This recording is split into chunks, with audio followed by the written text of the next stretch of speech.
All right, guys, we got everybody here. This is like, I guess, first time we'll be doing a recording, not live, but I wanted to get everybody together and talk about Expedition 33 because this game, it's just, and y'all saw my videos. This game completely messed me up. I mean, good, bad, super roller coaster. We got a lot of questions. Everybody on here has completed this game. I want to say that this is one of my best games that I played in years. I was telling guys before, last year when it came out, I wanted to play it, popped it in and popped it back out. Like, okay, I did like 5 minutes. If I would did longer, it would have been like, you know how CSI come on, you watch 5 minutes and you hook. They would hook me last year. But I didn't, because last year I was so busy uploading and working on YouTube behind the scenes, doing this, doing that. But now when December came, I got to play it. Y'all saw on the channel, I was just hooked. I don't know what it is about this game. This game got crack something. I love this game so much. Just look at the background. Look at this. I got the LP. I mean, we got to talk a lot about it, but we got everybody here. We got Miss Saturn. How you doing? Hello, doing good. Guess what? I finally have the only merch. At least it's something. Oh my goodness, I'm so jealous. I wish I had it. When did you get it? I got it from, oh my God, guys. Where was it from? Oh, Lace Records. Who sells it, yeah. Okay. Well, cool. And then we got Mr. Zelda Hat guy, who's probably one of the most knowledgeable about this. I know he probably been deep diving into this game. I mean, he's been deep diving in this. Well, you were like, what's that song? I'm gonna dive in it. No, he was. Who was that? Who seen that song? I forgot. I don't know. That was whatever that artist was talking about. But yeah, you was deep pause in this game. Yeah, it's one of my favorite games, probably the last decade. So, once I played through it, I kind of just was like obsessed with the story. I wanted to know more. So yeah, I have kind of deep dive into the lore, so I'm excited to talk about it tonight. Finally, to talk about it with somebody. I've been like aching to talk about it with anybody. So I know I feel the same way. And Mr. Neo Ness had a new video pop up. If y'all seen, he got a new video. Another video was funny. Oh my God, this video was funny. But dude, that ticket, go. Go watch that video. That part, dude, how'd you come up with that? I don't know, man. I don't know. I was just being goofy. I had the time to put it together. So yeah, it was. I don't know. I definitely stepped out of my comfort zone on that video for sure. Because I'm like, oh, man. And y'all go his channel. Go watch. I'm still every time I think about this stuff, it's almost like you can cut it out and be a meme. It's so funny. I was like, what is this dude doing? I was just like, it was so random too, because it's just like the talk track was just so normal, and out of nowhere, there I am in the middle of that. You're like, what the? Go watch it, y'all. Y'all will know exactly what we talk about. But yeah, man, Ness, you've been telling me about this stuff, telling the game. You're a big collector of the game. We gave you a lot of shit last year buying that collector's edition. Still ain't told us how much you paid, but you know. Ain't for nobody to know, but I will say this: like I again, like I've said this multiple times, I don't buy like multiple copies of a game to the extent that I've done Expedition 33. I haven't done that. Like outside of like Star Wars, maybe some Mass Effect stuff. That only holds a spot for games that I find really, really good, that I love, and that are in my top echelon of games. Yeah. So this game is definitely that. I guess we can start there, man, is what made this game so special, right? And I have a couple things, but this game is just like,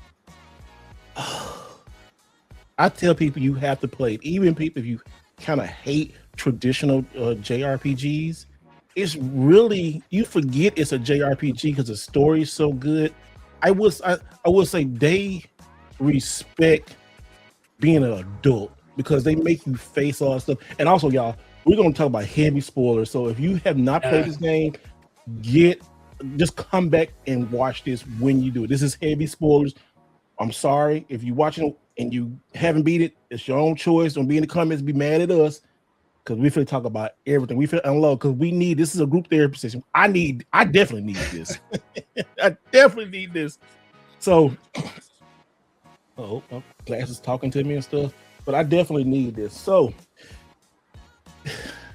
I'm so happy that they made a game for adults. You know, like how when back in the day you see a TV show like any kind of anime, right? And they really don't censor it. I said this is for adults, but then kids like it too. It's almost kind of that theme a little bit. I don't know. Anybody could take it real quick. Yeah, I mean, I think for me it's just the story. It was the story, even though you're in this, absolutely fantastical world, the story deals with like real world things, right? It deals with like how powerful grief is, and I think everybody's either known someone or maybe has experienced themselves who lost someone and couldn't let go. Yeah, this is ultimately what this story is about, and I think that's why it resonated with me. It was a real human story, even though it's a complete high fantasy world. It's a human story, and it's a story that it respects your time. Story doesn't hang out too long. It moves at a good pace, and it just, like I said, it just hit home. It was a real human story. I think that's what did it for me. I think that's why it's such a impactful game. It's because when you're first dropped into the game, it really kind of just introduces you to the world to a point to like when you the first like 10 minutes of the game, you're like, I don't really know what's going on. And you're like, what is this? And it's like, it looks good. Visually, it looks stunning. But then as the story progresses and then just drops this massive bomb on you right there at the very beginning, and you're like, wait, what? Like, you just wiped out everybody. Like, what just happened? And now you've got this group of individuals who, the ones before them were older. The ones before them were older than them. And you see, like, you realize, like, this is a countdown. Like, there's going to become a threshold of expeditions that are going to be too young to even be out there doing anything. Like, you don't want to be Expedition 10. Yeah, that's not going to work out. 15. You don't want that, right? Yeah. So it's just like 33 you're getting to that point to where, like, your plan of action moving forward needs to be something more than just sending a group out there to stop the Gaman. And it's really an interesting story. And overall, I think historically, at least now, we have a lot of people that have always said, like, JRPGs, they don't like the turn-based style of gaming, and they like the action RPG. And then you've got the classic gamer that actually prefers the turn-based, because I love turn-based. Yeah. I prefer turn-based RPGs. It kind of slows the process down. It's not as fast-paced, and I can kind of just play the game at my pace. But this game kind of meshes that happy medium between the two, which I found very refreshing. And I think it was like, if I'm playing for a long extended time and I don't feel like parrying, I can just dodge, right? So it's interesting how that game kind of introduces us to that. Saturn, what you think? Speaking of the battle mechanics, I like that there's no countdown, so I'm not forced to make a move. I can actually take my sweet time, because when I was first into the game, I didn't know which move to use or what to do, so I was just reading the descriptions live in the middle of a battle. So that also helps for me. It makes it less stressful. In terms of story, did I cry at the end? Yes, with the only ending that I chose out of the two. Also, the world, the way that they made the world, okay, because it's obviously fragmented, and at some point, I believe it's when you're past the water level. Mm-hmm. Or maybe you're still in the water level, but you start to see the city, parts of the city just floating around. Mm-hmm. I don't know. It was really pretty. Yeah. Like, who thought of that design? That's what I'm wondering. Who sat down and is like, I'm gonna design this environment? There's a concept artist behind that who did such an amazing job, and I really want to praise them because I've never seen visuals like that in any of the games. It's so detailed. Like once you beat it, and then you go back and look at all these when we talk like videos like this, talking over the game, you miss stuff. It's almost like a Marvel movie. Like so many details here. Yeah. They did this intentionally. It's really no good or bad ending, which is crazy. We talk about the ending later. So many decisions dealing with death, dealing with grief. This game is not scared to hurt your feelings and really don't care about your feelings. They care, but they don't care about hurting your feelings. Like I saw somebody was talking about this game is what developers want to make, but with no oversight, but still make a game for gamers. It's like it's like you making a YouTube video. I'm gonna make what I like, and if you'll like it, you like it. If you don't, you don't. It's almost unapologetically a game for adults, really. Yeah. What do y'all think? Yeah, I think that's spot on 100%. It's a game that, like, it's interesting because I thought after Act 1 ends, I was like, okay, that was a kind of a punch to the gut. I'm like, surely that's gonna be the worst of it, and it's just not. There's so much about, like, wait, there's more. Yeah, there's so much about it, especially like the characters from I had such mixed emotions about several characters, mainly Verso and Renoir, and like, and to me, like, the best villains are the villains that you look at them and you go like, man, is this person really wrong? Because ultimately, I mean, I can't fault the villain for doing what he's doing. I can't fault him at all. I can't say that I wouldn't do the same thing if I was in his place. So I mean, psychologically, when you really think about it, you're the hero that's battling the villain or battling the premise of the story, only to become potentially the villain at the very end, or a replica or a version of the villain, because you're trying to save a world, and yet you end up becoming a product of it to a point to where you're trapping the very essence of what you were trying to save in the first place. Verso's a perfect example. Yeah. Oh my goodness, that look that he shot at the end when he's playing that piano. That I didn't get to that ending. Did you pick? What did you guys pick? I picked I picked my L. You picked Mael. I picked my L too. Yeah. I picked Verso. I picked Verso's ending because I felt bad. I was like, as much as I want you to live, okay, you don't want to, so you're gonna have to go. Okay, so let's go more into that then. All right, so that's good. It's like literally Split one side Mael, one side Verso. All right, so let's talk to you guys more about the Verso side. Saturn, you can start more about the Verso and what led you up to pick his side and his ending, and then we'll go to Zelda and we'll talk about that. Oh, me. Because I was always on his side. Like, as much as I find Mael adorable, I was always like on Verso's side. So whatever he wants, I have to provide. He's become one of my favorite characters in the entire game. After SK, of course. But yeah, everybody loves SK. I love him so much. But yeah, so I chose his ending.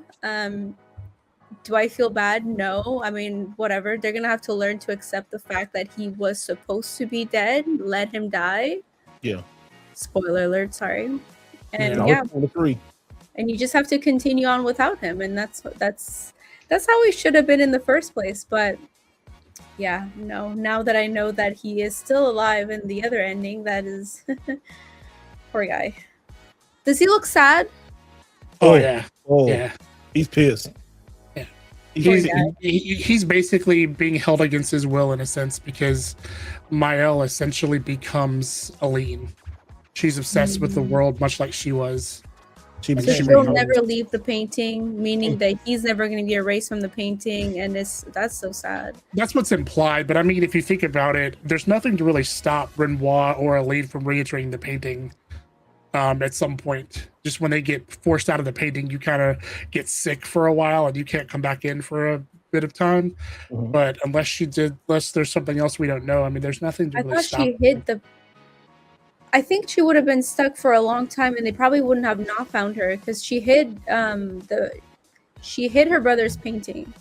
Mhm. So Inside her another painting, father we and think. her mother wouldn't find it, and she made Yeah. sure that it was impossible to find. So if that's the case, they probably wouldn't find them on time. Yeah. I don't think so. So that's so sad.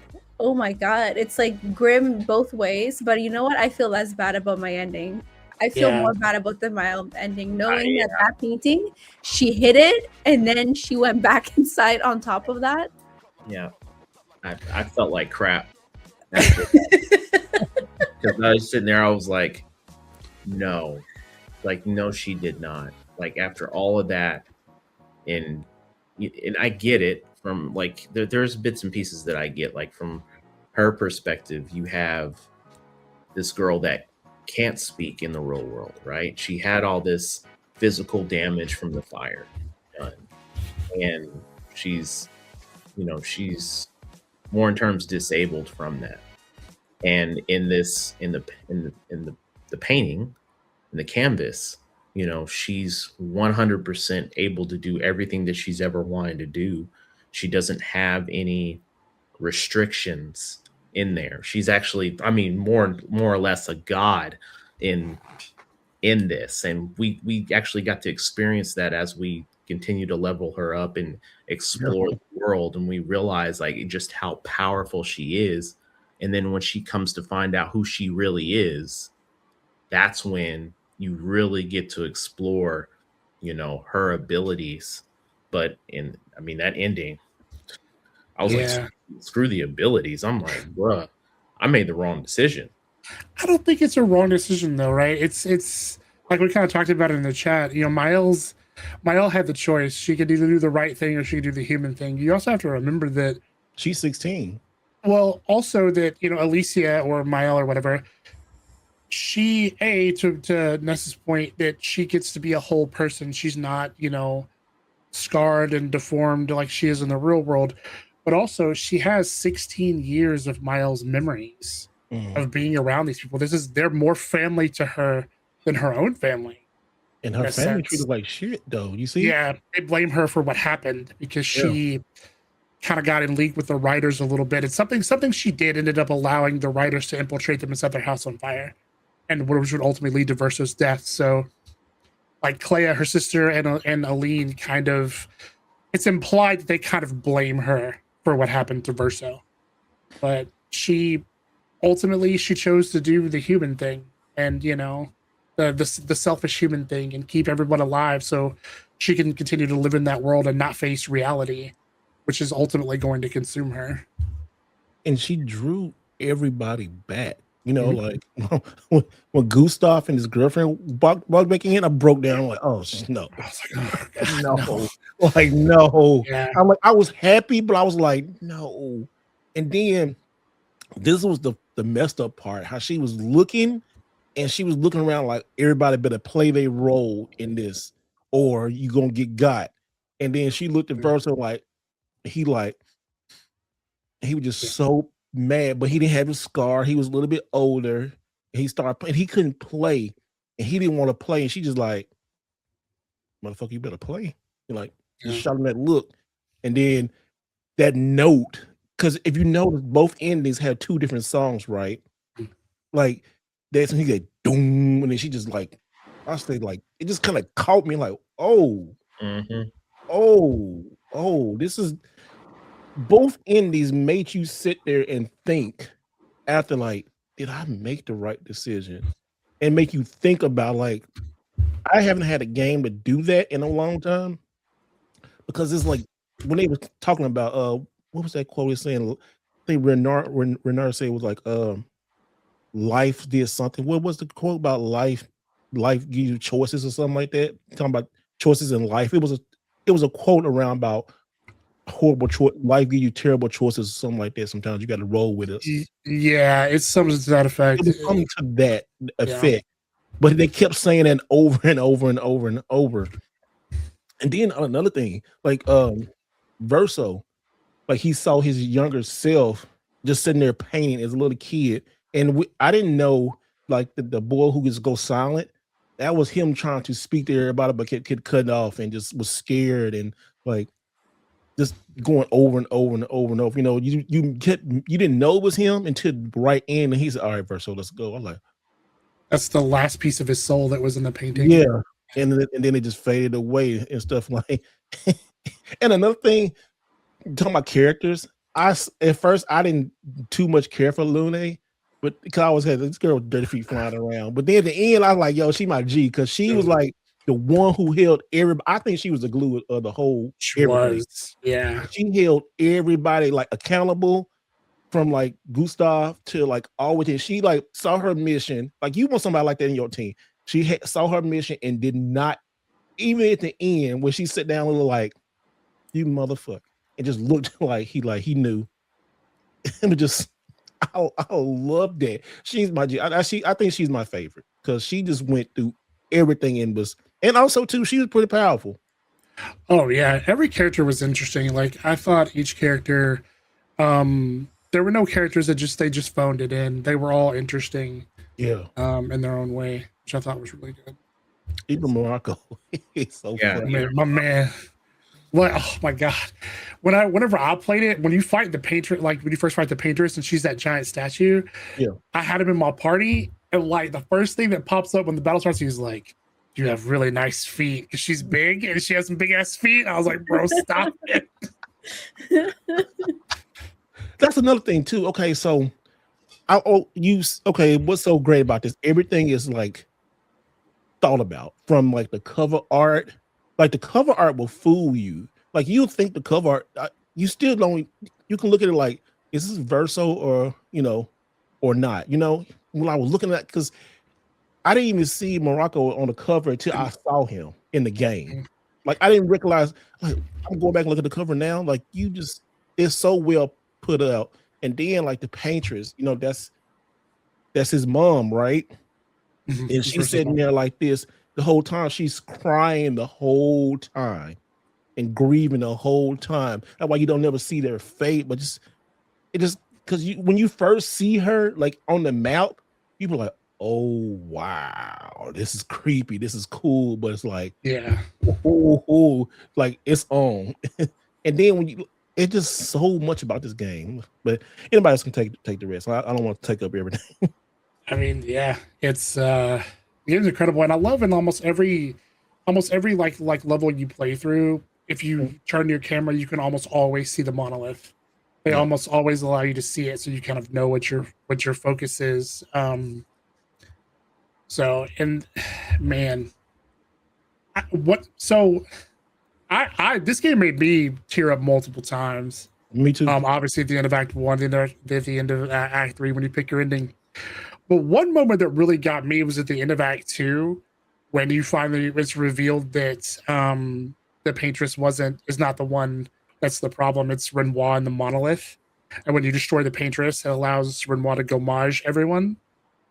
When the pulse comes and people start fading, the way that like CL just accepts her fate, like everybody else is like doing this, but she's just like this. She just has this like look about her, and I was just like, oh my god, like she just accepts her fate. She's ready to go.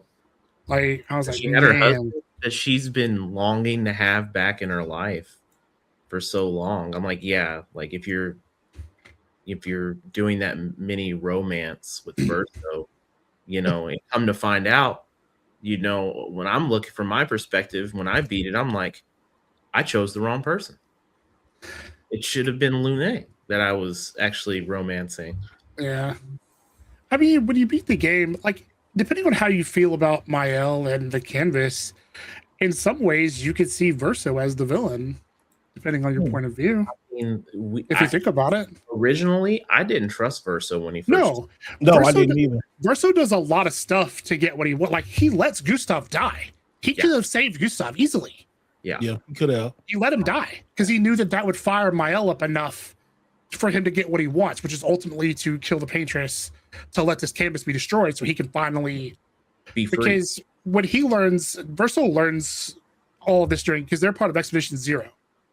Verso, Renoir, and Simon are all part of Expedition Zero. So they learn the truth then. And as you go through and you find other journals, he interacts with several other expeditions. It's just he gets found out. One expedition, he murders several of them because they find out like what's going on.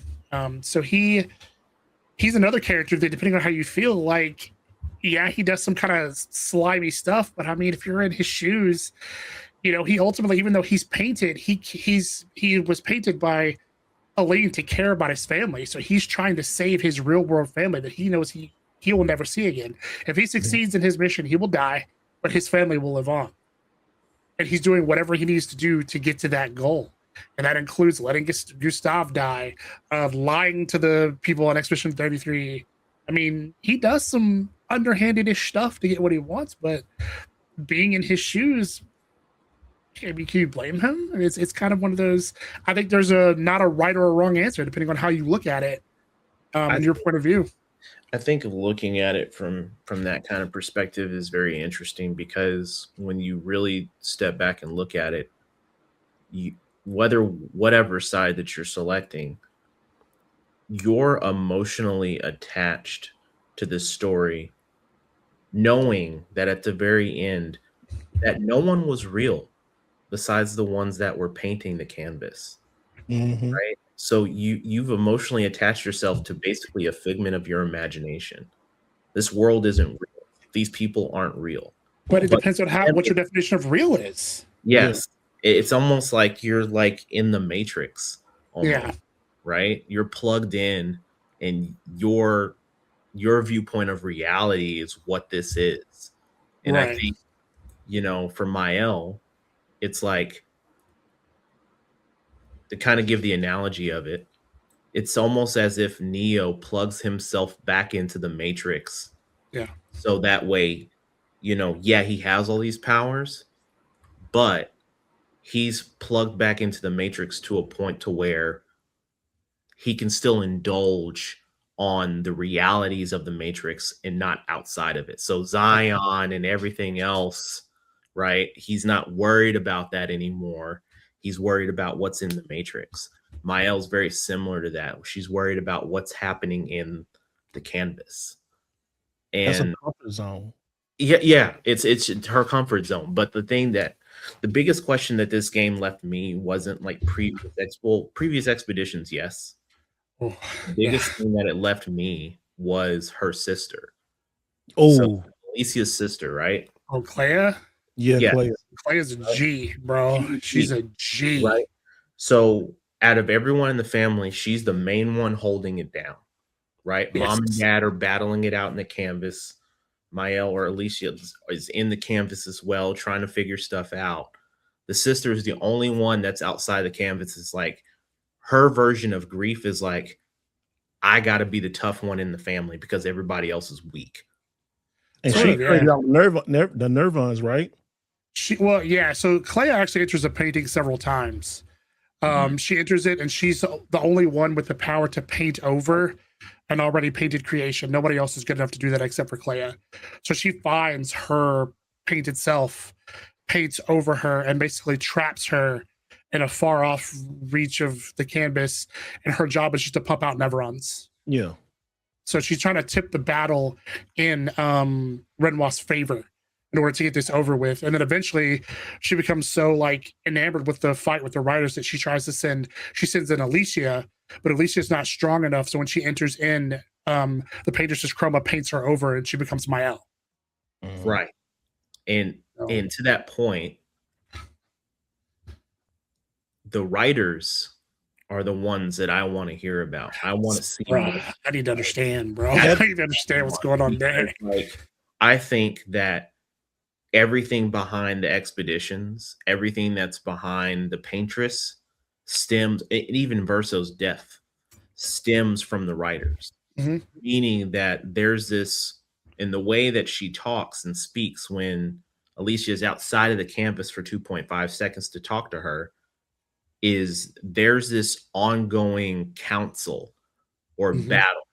Like the painters, the writers, there's more groups behind the scenes that Right. we're being told, right? So Mhm. we know of the writers, we know of the painters, there's more, right? And Yeah. I think there's something malicious or a much larger story at a greater scale that Mhm. we don't know of, and we're so trapped within, this canvas right now and this pain that this family is going through, and they're redirecting all that energy in the wrong place Right. because they've lost a member of their family that they loved so much. So I think that this game kind of, I know you all said that you were very emotional about it. For me, it left me with this deeper question of like, yeah, they're their own self-destruction, but I don't think it was their fault at all. I think it was somebody else, and they're directing that energy towards the wrong area. They're directing that towards their self-grief for the loss of a family member instead of this hidden shadow figure or group that's causing all these dominoes to fall into place for them. That's kind of what I've Yeah. taken from this game, and Mhm. it's for it to have that kind of depth to where, we're so stuck on, oh my God, I can't believe Mile did this or Verso did this and the family's doing this. I'm looking at it from 1,000 steps ahead of like, who really did this? You know Yeah. what? Just wrong. I just think when you said that, this just kind of flashed in my mind, like the poor versus the rich. What if like the writers are like these poor people and they was just trying to make it, and these painters who are rich stopped them, and it was some kind of revenge. I don't know. They can go any kind of way, It really could be. Because It's there's some kind of political power struggle between them.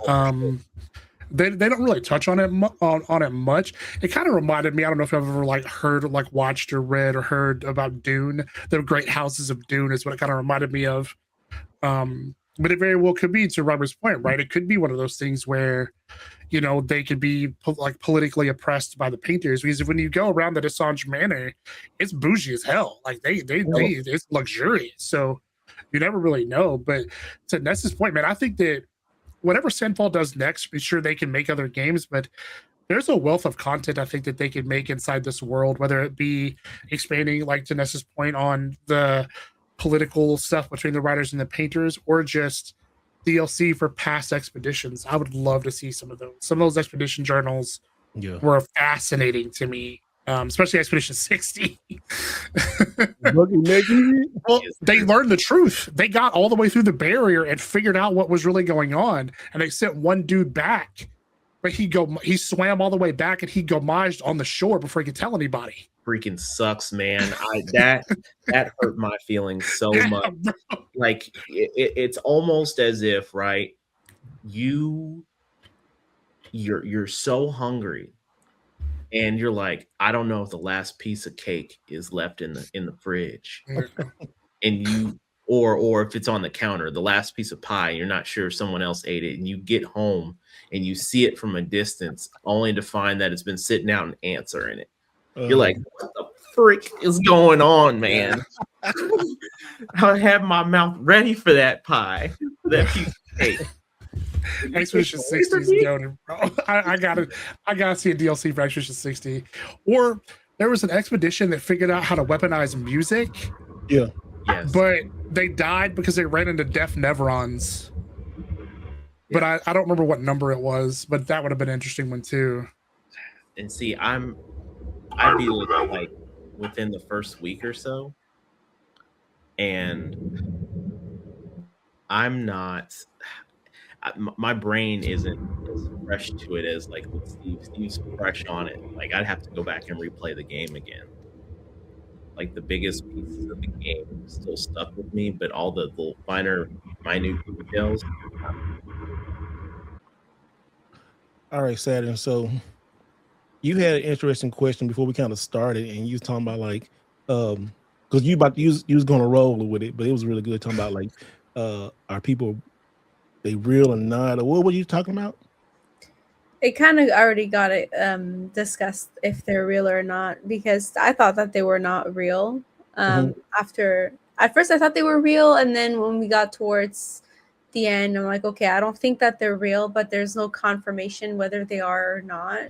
If they're just like they live in the painting, and then my question was, do they know that they're not real? Are they aware that they can that once the gommage itself, like when they erase these characters, are they going to be able to come back? But now I learned while you guys were discussing, because I did not watch the other ending, that they're, you know, all living happily ever after. Especially Gustav. That's the one that I was like really confused about. Gustav like, oh hey, what's going on? Yeah. That was a weird.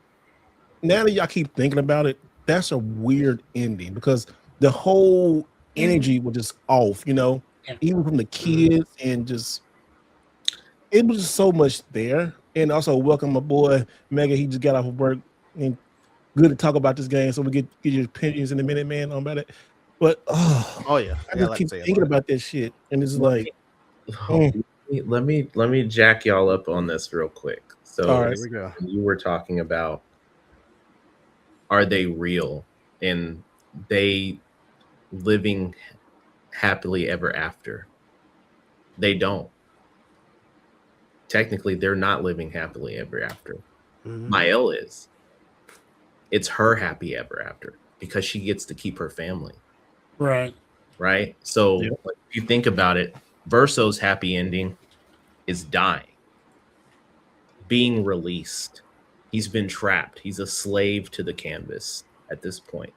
His last piece of his soul is him crying out. Literally, it's a boy crying out for help, saying, please help me to stop this. And he's asking every single expedition on their journey for what would seem like hundreds of years at this point, that all I need you to do is reach this area until fragments of himself are broken across the world. And he's realizing this through every expedition, that he can't be this soft, hero. He has to be this anti-villain or this villain to get to what he needs. So he can't be one-sided in one way. He's going to have to be ruthless in other ways. So maybe one expedition is a stepping stone to get to the next step to the paintress. Maybe I'm going to have to sacrifice expedition 79, 65, 45 to get to expedition 33. That's going to get me to, and I don't know if it's going to, it could be expedition 23 that ends up doing it, but it just so happens that this is it. And the fact of the matter is like, when we're talking about a happy ending, because when we all play a game, we're all talking about like, we beat the final boss and, everybody goes off and there's this massive celebration, which technically we got, but it was false. It was fake. Yeah. That's my perspective on it. Others may think like, to you, your perspective is maybe they are real. Inside the canvas, these are real, living, breathing people. But, if you step outside that canvas, you don't see a world of individuals. You see a standstill of a painting. You don't see the depth behind that. Yeah. I mean, they are real in a sense that, all of those painted creations in Lumiere, they all live their own lives. They have children, they have jobs and all of that stuff. Because the painter's ability basically allows them to, whatever they paint becomes a reality. So in the context of that reality, they very much are real. It really just depends on what your definition of like real is. Whether are they human? No. I mean, they don't have blood. They have chroma, right? Things like Did that. Mael live the full like 15, 16 years, or was those years written? And then when we start the game, that's when the painting starts? The painting started a long time before that. Oh, The my painting, bad. like, so you also have to remember. I know there's like Expedition Zero, but I didn't think that they were actually gonna keep pushing years and years and years into Yeah. the painting. Yeah, so Expedition Zero is when the fracture first happens, and then there's not another expedition until like 80 something, because I don't think they really catch on that what's actually happening until people start like dying, because there's nobody that's like 99 years old or whatever. But Do you think Yeah. that part was written down, but like not actually lived? It was just like, this is the story. There has been X amount of expedition, and this is Expedition 33, and we're starting here. well, all the expeditions before actually happened. Also, they don't really. It's implied that time passes differently in the real world than versus the painting. That's what I'm about to say, because they So Elaine's hasn't been in the painting and Renoir haven't been in the painting for 80 years. That's how long has passed inside the painting. Like, have you ever seen Inception? Have you ever seen that movie? Yeah. With Leonardo DiCaprio? Yep. It's the same thing as that, right? The way time passes in the dream is way different than it is in the real world. It's the same with the painting. They don't exactly give you a formula to say how long it's been, but time passes a lot faster. Like, 60, 70 years in the painting is not that long in the real world. But They kinda you look still at it- experience it as if it really was that long. So what would your explanation of time passed in the real world be, just from your perspective? Because we hear bits and pieces of that in the game where you can't be stuck in the excuse me, oh my gosh. Pleasure. You all right? Excuse me, oh gosh. Bless you. That Gomage got him. Gomage. Okay, brother. yeah, he just sneezes and just into rose petals. Yep. Like we know that in the game there's this time. The time that's associated with passing is every single expedition, and the way they talk about it in their year is Expedition 99. So it's a countdown of every year since zero that they're going on these expeditions. But we know Renoir and folks have been in, and the wife have been in the painting for that time inside of the painting. But extendedly, we hear about like, hey, you can't be stuck in this canvas for too long, you'll die. Yep. Like, my assumption is like, well, you're not eating, you're not drinking, so maybe you just die of malnourishment, or however long that takes to Could happen. very well be. Think of it like this: have you ever had a dream that seemed like it lasted hours or days? Oh yeah. But you wake up to realize you've only been asleep for 30 minutes. Yep. Yes. Yeah. That's the way time passes between the painting and the real world. Is how I like think about it. Because to your point, if you were in the painting for 70 years, you would just die. Oh yeah, you did. Right? You know what I mean? So I think it's similar to how time passes in a dream versus how it passes in the real world. They don't really give you a lot of this information though, as far as like how long. There's not like a ratio. Yeah, they don't really you have to just kind of imply it. It's kind of just implied. So hey, that part. What was the Turtle Rock? What was his name? Francois. Esky? Not Or Esky. Francois? Yeah. Okay, so he said something about a girl that's been gone for decades. The sister, because she's remember they had traded the rock, and she was on top of the little rock, and then but when he left, he started crying because he was so lonely and he misses her, right? Well, and he said she was gone for centuries, or SK said she was gone for centuries. So that's kind of like the painting. It's almost like in Dragon Ball Z. It's almost kind of like the room of spirit and time. Yeah, it's kind of like that. Like you could train for like 100 days, for so long in one day. So maybe it's kind of like Dragon Ball Spirit, the spirit room a little bit when you walk into it. Maybe Time chamber, yeah. Yeah. I can see I can see some similarities to that, because in the time chamber, what was it? A year is a day in the outside world. Yeah. I mean that a year. So let's say you're in the canvas for, that's only 5 years. So you would have to multiply that quite a bit. So if how they long? were there for 87, what 66? Because we're talking about centuries in the painting, right? Yeah. So, but Mael's not in the painting that long. No. But we're talking about Renoir and the paintress being there from the very beginning of the fracture, right? It Yeah. was just Well, the Patriots was there before even that. even 'Cause how- before that, right? Yeah. But the paintress, well, I'm looking at it from the countdown of the go, every single gomage that happens, right? Yeah. So we're only looking at it from the perspective of when the expeditions start, right? Because time it could have really progressed. We don't know how much time before Zero, right? She was in there, and then Zero happened, and now was the fracture. So we don't Wait a know. minute though. But I just thought about okay. So when you saying that, right? I saw another video was kind of discussing that a little bit. Hmm. Like Monaco, I say I'm missing their names up, but he was a dog, right? A Yep. dog in the painting. The Rock, and Verso and what's the other sister? Sierra, what's her name? Claire. Claire, yeah, Claire.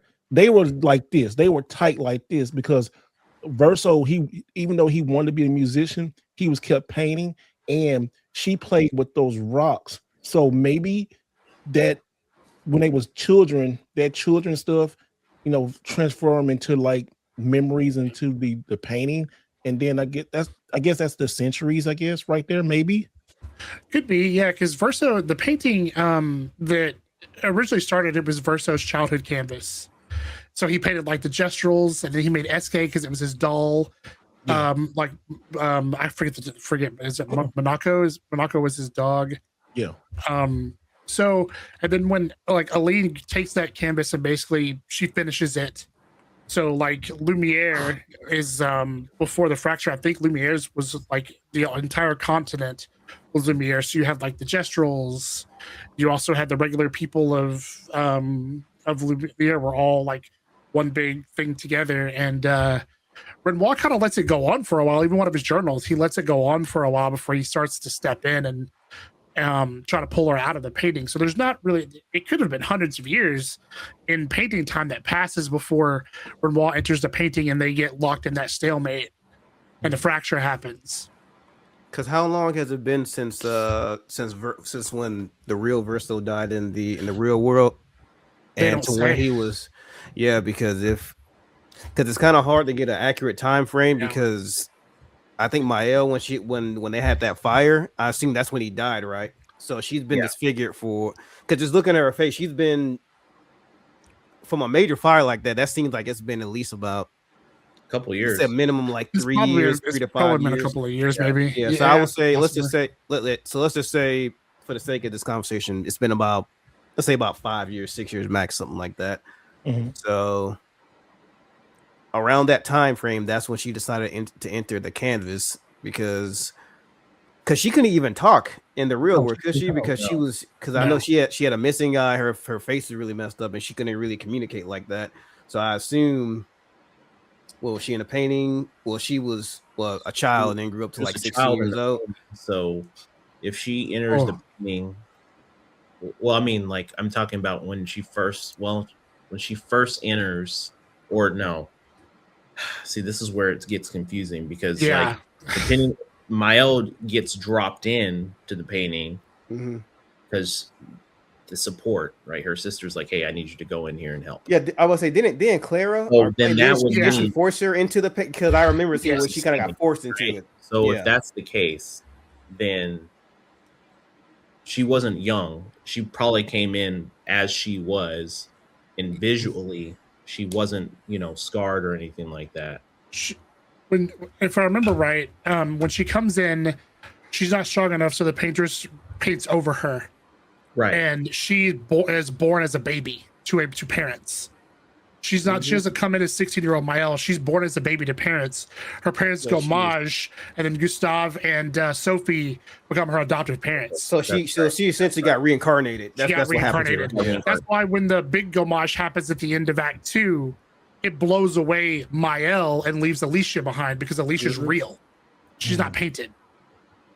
Because Alicia's real and not painted. Verso was painted especially by the paintress. Like painted Verso and painted Renoir are immortal.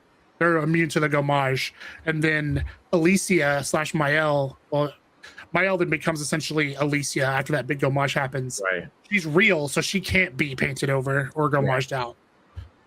Did y'all discuss? Because I'm not sure what parts y'all didn't discuss. Did y'all mention anything about the Writers Association or that Writers Guild? Yeah, chatted a little bit about it, but I mean, it's a Okay. mystery that I think needs to be solved. That it could be talked about I more. was wondering because essentially this family, they have this ability to make canvases, to essentially create life from these canvases, and it sounds like they were not being forced, but there's some type of association that's linked to them that they know about these particular abilities that this family has, and they're forcing them to do this stuff. So I'm just trying to think what's the grand scheme of this whole thing, because when they said an association, I'm like, okay, so there's higher powers that be that's actually in the background that has their hands as to why a lot of these things are going on. It's like the Great Houses of Dune is kind of what I associated it to, is what it kind of reminded me of. Mm-hmm. But I mean, I think if I remember right, from Renoir wasn't a painter originally. He marries Aline, and Aline teaches him to paint. If I remember from the journal. Yeah, that's right. Mm-hmm. It was even more interesting, which makes kind of Renoir even more like a character that you kind of sympathize with, is that, and from one of his journals, he at one point got lost in his own canvas, and it was Aline that pulled him out and stopped him from losing his mind in a canvas. That's so that kind of makes the stakes even higher for him to save his wife. So again, I think Renoir is one of the best villains I think I've ever seen, because it makes you go like, I mean, is he really, like, if I was in his position, would I do the same thing? Like, it's your wife, it's your family. Yeah, right? He's definitely up there with empathetic villains, because in the end of the day, I mean, is he a villain? Like that's what makes him such a great villain, because you go like, is he wrong? Like it depends on it depends on the perspective, because 100%. what makes somebody a hero and a villain, they're kind of like two sides of the same coin, because on one instance it's like, all right, he's killing all these people, he clearly doesn't care about their lives, but when we learn about the true story and see how the whole background is, turns out that this whole world is a canvas that they made, so essentially they're not real. So what he's doing is bad within the confines of the canvas, but from his logic, he's trying to get his family back 100%. He's trying to get it, and then in the day, it's like, if you know that you're living in this pseudo fake world that has all these people, you're living amongst them, and it kind of seems real, but you know in your mind that these are essentially just created paintings or figments, essentially figments of your imagination that you can control on a whim. I think I'm pretty much going to choose the family that I actually, 100%. help make, help nurture, help do all this stuff, compared to a fake version of these canvas people that the daughter thinks is her real family. But in all honesty, her real family, as messed up as it was, especially what happened to her brother and like how disfigured she was, staying it, because Steve, you saw the ending, like the first one you picked, Mael's ending. Yep. She was literally going down, and Zelda said in the chat, she was going down the same proverbial rabbit hole that her mother was. Yep. So if there ever is direct sequel, which I think there's not, but if there is, I mean, we already know who the next villain is going to be. She followed. They never confirmed another game. No. They're working on something, but they have not confirmed whether or not it's in the E33 universe. But and then the tricky thing about that is because there's two distinct endings. I think one of them. I think Versil's ending is technically the main canon ending, but it's up for interpretation because there's two different ones. The difficult thing about that is when you have two distinct endings like that, and you try to make a sequel, that's kind of the same thing that BioWare is facing with the next Mass Effect, because as Zelda and Ness knows, when you beat Mass Effect 3, there's like 3 specific endings in that game to where if there's a direct sequel from that, it's like, okay, well, one of these either got to be a canon ending, or they're just gonna, find a way to make it to where your choice mattered in those 3 games that affects the fourth or fifth game. So they're walking that fine line to where if one of those endings is canon, it's gonna be like, all right, well, we can write this one off. But if you want that detailed into one of the endings, it kind of defeats the purpose of having 2 separate endings like that. Well, Can I add on this? Can I add on what you were just saying? Yeah, go ahead. About doing a different game. Mm-hmm. I said many times, I feel this is this generation's Final Fantasy VII. Mm-hmm. I think it's like, because people who made that grew up on all these, you can see just so much, like from here, from there. I think clear, obscure, light and dark. I think that's where it's going to go. It be clear, obscure, maybe writers or clear, obscure. It won't be expedition, but it'll be clear, obscure something. But it won't be like maybe it might be. I've heard that theory before. Yeah, maybe it might be clear, obscure is going to be the going forth name, but it's going to be something else. I've heard that. Be a different subtitle. Yeah, different subtitle. Maybe how Final Fantasy is, but every Final Fantasy is not a direct sequel. It's just a Final Fantasy, because no Final. What's the only? I think it's maybe only one or two Final Fantasy. But X2 had a sequel, but it really X2 was a sequel. And if it's a sequel, it's that -2, right? It's 13 to 10. Yeah, I was about to say, and 13 did it. Well, 13 had 2 sequels. But that's very true. Yeah, that's the story for another time. But but I think that's what they're gonna. I think that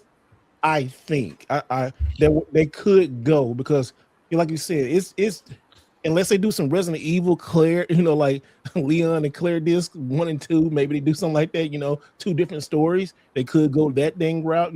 It just. I don't know. They really knocked this game out of the park, and it had so many. Just, it's really all up on your interpretation. Like the painted stuff, like the world, like this. I got so much of it, like social media consumption. How people just spend hours on their phone, getting lost in their phones and stuff like that. I think that had a little bit doing to it. About the grief, handling grief, making you make decisions and living with it. A lot of this stuff is just it's so much stuff about this game that is really good and it's addicting. Like let's talk about it, like the music. The music, oh my gosh, like the scenes that I had so much fun fighting different bosses. Like the boss against the paintress and then the last battle and just the cinematics to the battle are so like refreshing. They're like at times like scary, trying to put you like in worry, but they all once you defeat it, it's so satisfying. Like once you beat somebody, like I know I've seen like you're talking about slime, and I'm not going to get some right now, but I've seen people who like the relief when you beat this person or whoever. It just all ties together. Like everything was just this game started in 1990. I mean. In 2019, this game was the development. Yeah, it was 2018, 2019 development. Yeah, I remember. It came out in 2025. So what? 5 years, 6 year development? About 6 year development. About 5.5, 6 year development. Yeah, somewhere. I mean, we got this, and this is not. What is not even Unreal Engine? What is this, 4 or 5? I think it's 4. I think this is Unreal Engine 4. Hold on. Well, Google's our friend. We have the technology. Yeah. Yes. We have the technology at our fingertips. Somebody said Unreal Engine 4. But Saturn, you've been quiet a little bit. We get you back in this conversation about it. Oh no, don't worry, I'm listening. And then I was when you started talking about Unreal Engine 4, I'm like, that's actually I remember I used Unreal Engine 4. Unreal Engine 5, huh?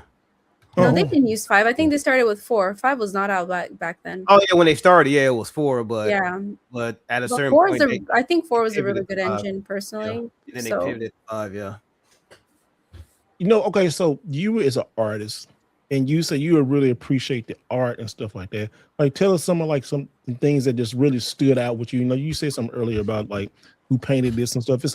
It's almost kind of good that he says the painting and it looks like you playing inside a painting and different stuff. Like, talk to that as an artist because you do some real dope art. And also on your channel, what you talk about Zelda and art and stuff. Go check her out, y'all. It's some real good stuff. She's a YouTuber now. No, I'm behind.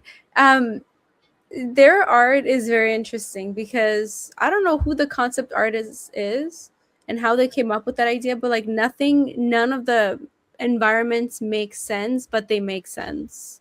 Right. It's already like, even thinking about like a 3D perspective, it's hard to model an environment that has like a lot of floating pieces.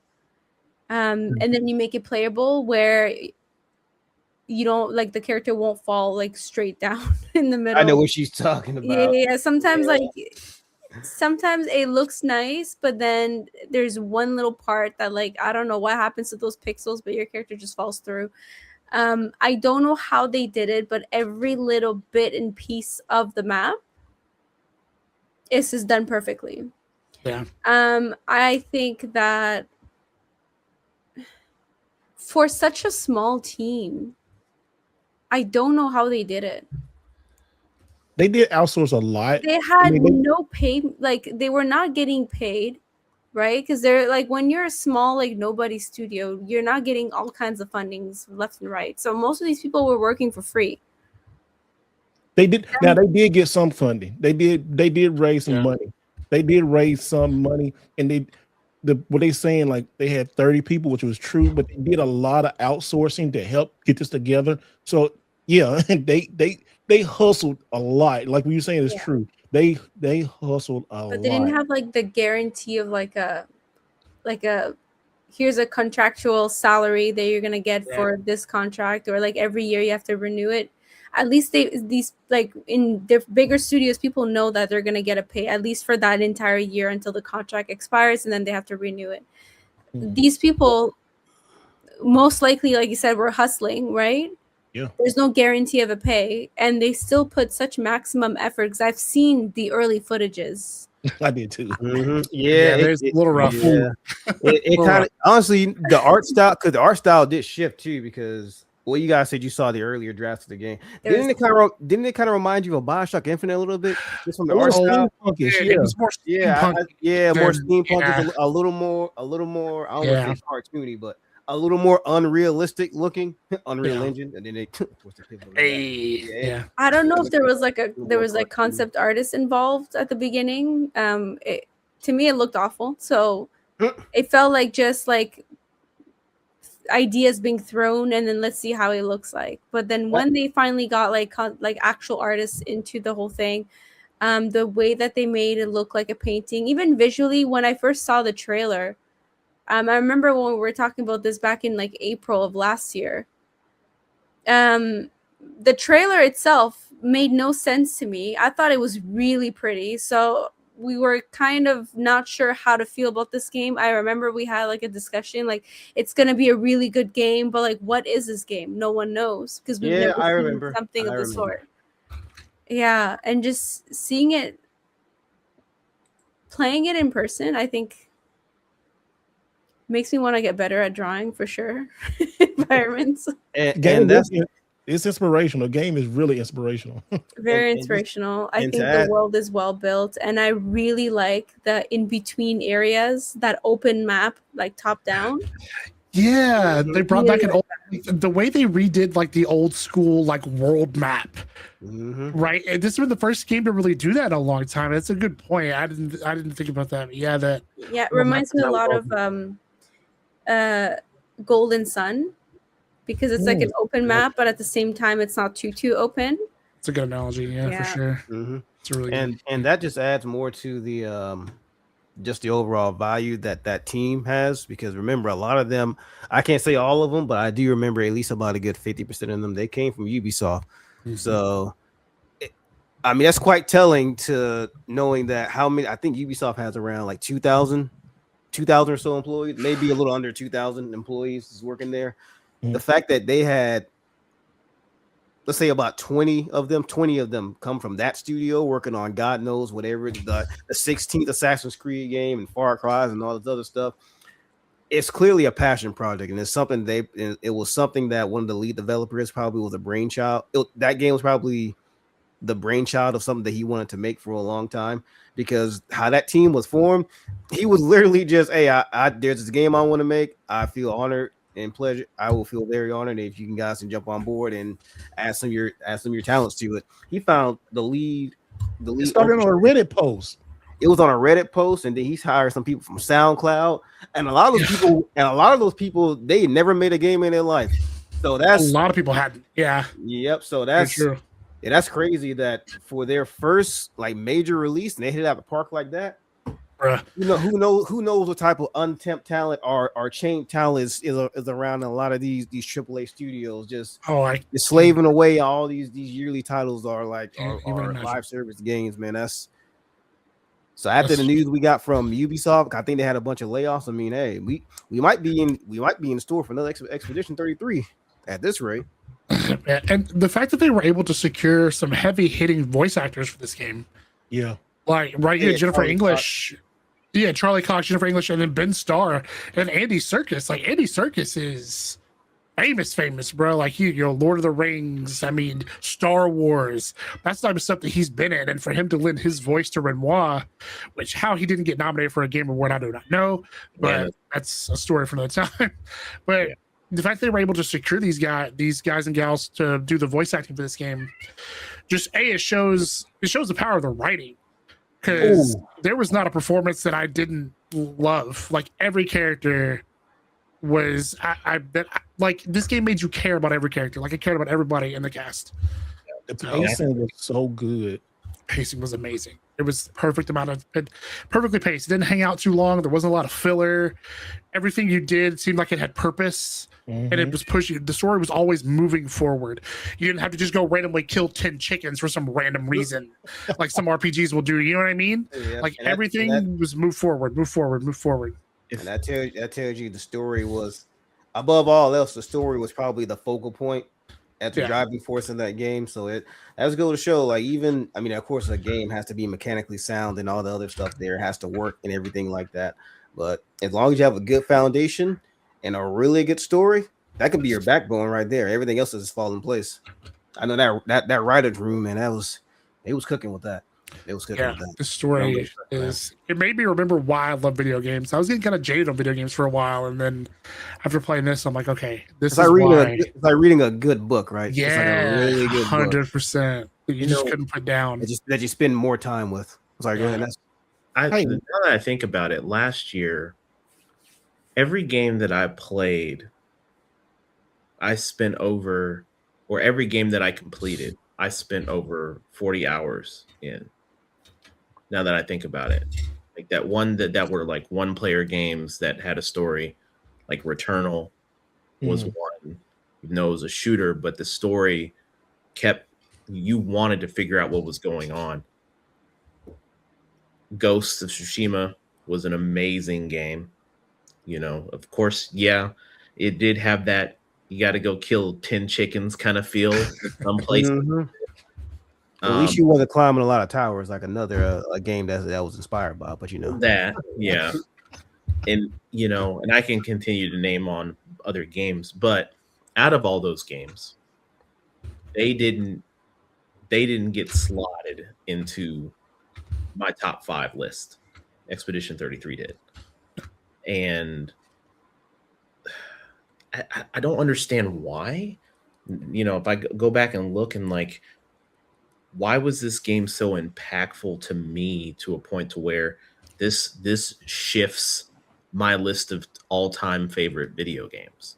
Like for me to go out and hunt for a collector's edition. Why? Yep. Why do I need to do that? I just completed the game on Game Pass. I don't even have a physical copy of the game at this point. Yeah. Like, why do I need to go buy one? Because I'm like, no, they deserve my money. They deserve my money after making this badass game.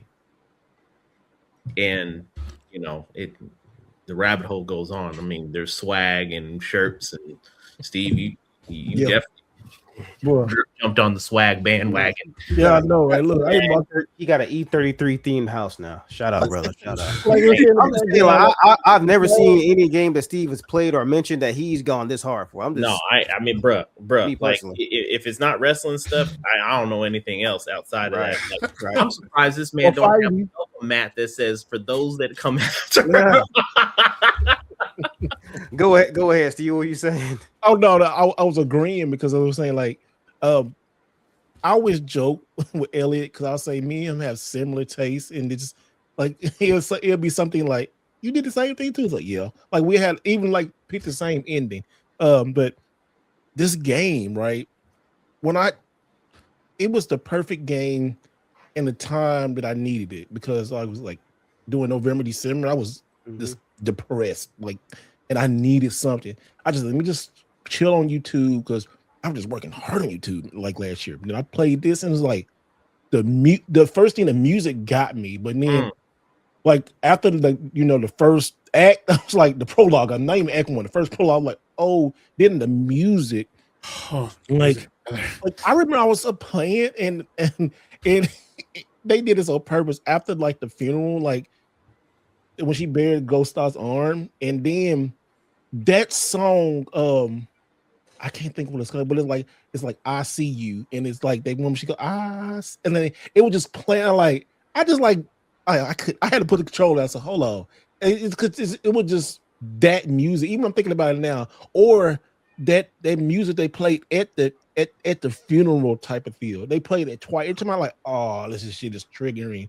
It's like, but going back to like I like wrestling and fighting games, and this game took place on a lot of stuff in my life. Like I'm thinking like, what I want to play this. I know I'm playing Resident Evil next, but I want something else like this. This game was like comfort food for the soul. This game, I was telling you in the chat, if you want a game that has a equal or similar tone, especially with the maturity and the themes. I don't know if you played it yet, but Final Fantasy 16. Final Fantasy 16 is interesting. It's like Game of Thrones meets Final Fantasy. It which is interesting. But the themes on that game, it deals a lot of family. It deals a lot of family. It deals a lot about family, and then that ending, I said, "Damn, I'm gonna play it. I got it. I have it. I just haven't played it." That shit made me go out. That shit made me go outside and look up at the sky for a little bit. After that, I said, I need to reflect and thought a little bit. The real dilemma that you're gonna really face is like now you're gonna be chasing that feeling. Yep. Now that's the hard part. Is after you found a game that's so damn good that just drives you to want to continue playing it even though it's over, and then you want to go back and see like, what did I miss? What's every little secret that I can find so I can become an expert in all things about this game? And you finally do that, but then you're like, I need something more. I need more. And you go searching for that in another game, and that game doesn't do it.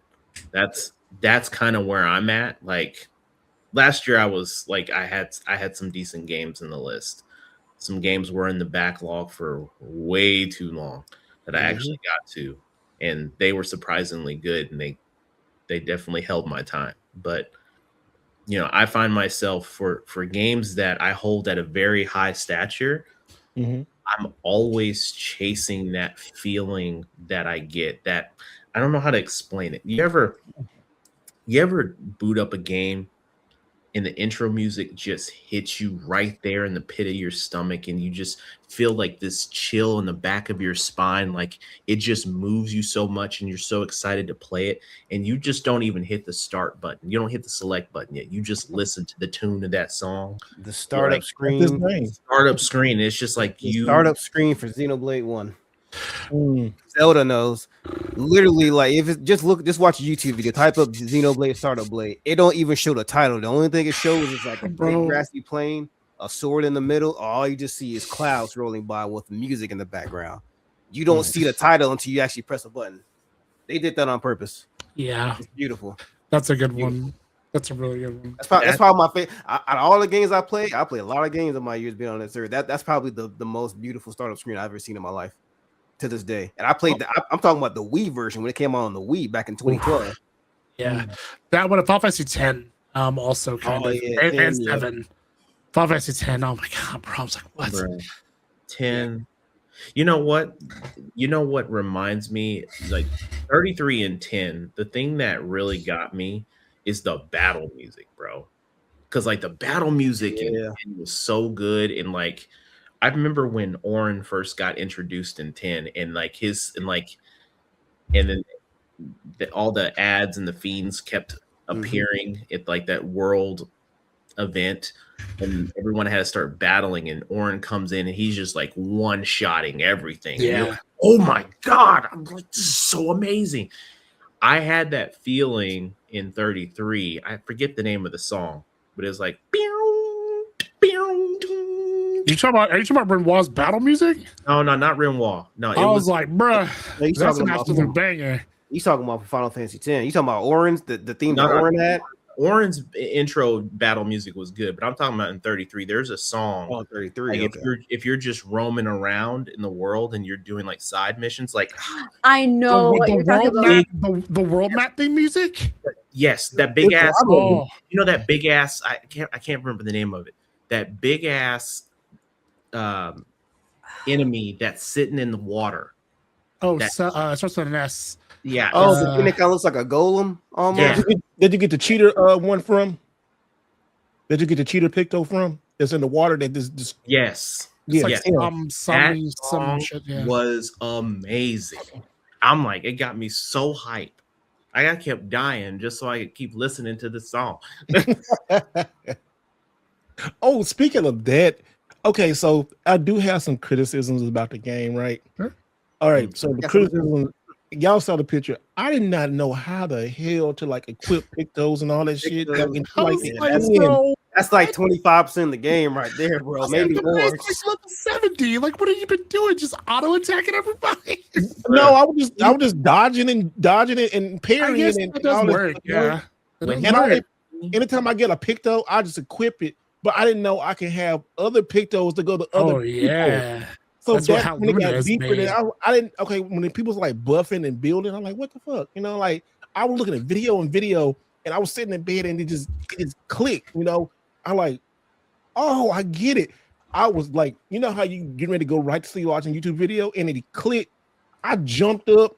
I said, oh, this is what I stayed another 2 hours just like playing with those and stuff, and I was like, wow. Did And then your at the end of the quality game, of I was life just like improve? this crazy powerful. I went to 2 acts, didn't even not know that I was supposed to equip all this stuff. Bruh. I was just When you enjoying the asked me story that, and playing. Those, I'm like, what act? Like, wait, didn't you just I was finish? like, hold on. Well, and he sent a picture and I saw Mael with white hair. I was like, bro, you far. Yeah. I was like, damn, bro. because there's what, like 4 acts in the game, 4 or Yeah. 5 acts, 3 Yeah, acts. Act 3 You got is you got short. to act. Yeah, you got to act. That was Act 3, right? Did he got to? Yeah. Yeah, Act 3 is Without short. I see. It's the pictos. final act. That's Oh, crazy. man, that should be an achievement. My man did a no picto build. That's why I'm like imagining like his quality of life just went like from It did. from like a 10 to like 100 once you put in the proper pictos. Mael doing billions of damage. Up on here. Oh, I can't. But it was just hilarious. It's like, I add a picture post, but y'all can see this right here. yeah. I did not know. I did not know. I didn't. I was just. That was the story was so good. I said, okay, I did struggle on a lot of areas, but I said, okay, this is the game. This is how it's supposed to be. I didn't realize that. And by the time I was in Act 3, like, bruh, I was straight molly-whopping everybody, man. Because I like in the I had gotten to a point to where early on in the game, I probably spent a good 7 hours just maxing. Like, I didn't have to do that, but I did because of like majority of the RPGs that I play, there's always going to be some boss that's going to be super OP, and I hate running into that and then having to go through like, oh, well, if you would have searched back 5 hours ago, you would have found this item. If you would have just beat this little mini boss, and you could equip this weapon or this piece of armor, and it makes that boss battle a lot easier. So now I don't even mess around. Like, I don't leave any stone unturned before I go to any new area. Like, it's probably bad that I do that, but it's good in this game to find it's all the really good journals. in this game. Yeah, it's really good in this game. Did y'all when y'all did the Coliseum or whatever, before you yeah. get CL, Mhm. like I picked the wrong person to fight that fight. Dude, I did You're too. supposed to pick Mael You're because it supposed gets her. You get her best weapon in the game Mm. from that to. fight. I had to go and do it the hard way. I just said F it. I mean, Mael's such an absolute like beast anyway. But yeah, the weapon you get from that is she always starts in virtuoso stance, Oh my Mhm. god, bro! which One is shot. gross. Like, yeah, Like, I had to learn the parry system. yeah. I had to learn it. That's where I learned it, was there. So, like, after I had spent maybe 2 hours, I probably died a good, I don't know, 30, 40 times. If that, probably more than that. Mhm. And out of those times, I had her sliver of health, and then just I lost my thumbs just because I've been doing it so much, and Yeah. freaking just got I missed one parry, and she, you gotta start over again. I'm like, damn it. And it's late. It's like probably 1 o'clock in the morning. I'm getting tired, but I'm like, I have to finish this before I go to bed. I have to finish this. Yeah, because you feel like if you don't finish it, I don't know if you're the same like me, to where especially if it's something that's timing, it's something that's timing or reflex Yes. sensitive. You Yes. feel like you go to bed, you wake back up, it's like, damn, now I suck now because my timing I is off. lost it. Yeah, that's for It's sure. like you gotta be. It's like in a flow state. You gotta be in a flow state. You gotta be in the zone, and then you get back on. It's like, man, nah, I suck. Dude, That's happening in games.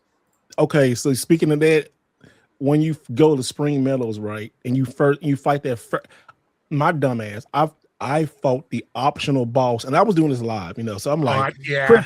You remember? Do you see that when I did that? That first optional boss where it teach you how to parry and stuff, and I spent 30 minutes on him. I was like, actually, that kind of taught me how to parry in the game, but I only had 2 characters in it. That at that point in the game, you suck. Yeah.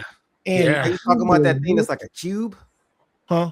You talking about the thing that's like a cube that's in like that spring? No, the guy holding a sword in Spring Meadows, and and then he woke up and said, "Oh, this is gonna be Ritter."